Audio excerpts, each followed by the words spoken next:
Have you ever thought about what takes place behind the scenes when you buy something online? It's a lot more complicated than you might expect.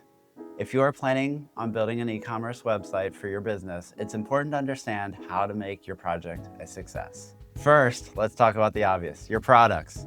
What you sell plays a big role in determining the complexity of the project.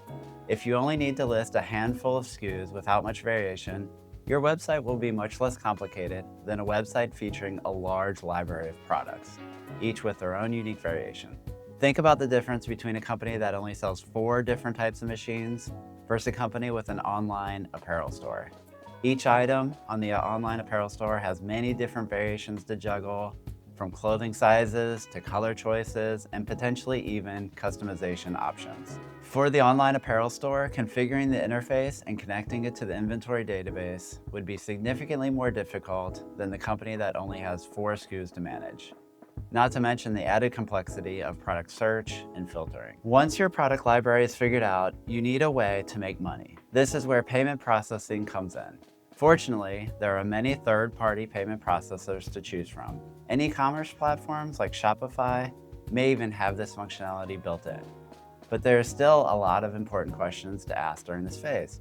Will credit card payments work, or will you require another payment method such as a PO? Will you ever offer discounts or custom pricing? If so, how will that get calculated? Then what about shipping and fulfillment? Are you going to offer free shipping? If not, how will you calculate the shipping cost for each buyer? How will your shipping labels get printed and your orders get fulfilled? Once you launch your site, no one will know it exists unless you promote it. So you need to have a strategy for bringing in customers, but that is a topic for a different video. This all probably sounds a lot more complex than you expected, right? So how does all this get built?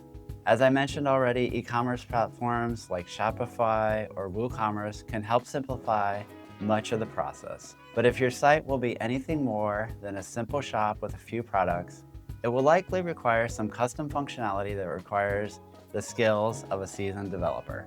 The good news is that there are many agencies like us that solve these problems all the time for our clients. We know what questions to ask to get to a feasible solution. Whether you need an e-commerce mega project or a small microsite, we can help. Our e-commerce projects range from $10,000 to over $100,000. But after a conversation or two, we can come up with a defined budget and timeline for you to consider. If you have more questions about e-commerce or anything related to digital marketing, check out the rest of our YouTube channel or the digital marketing FAQ page on our website. Thanks for watching.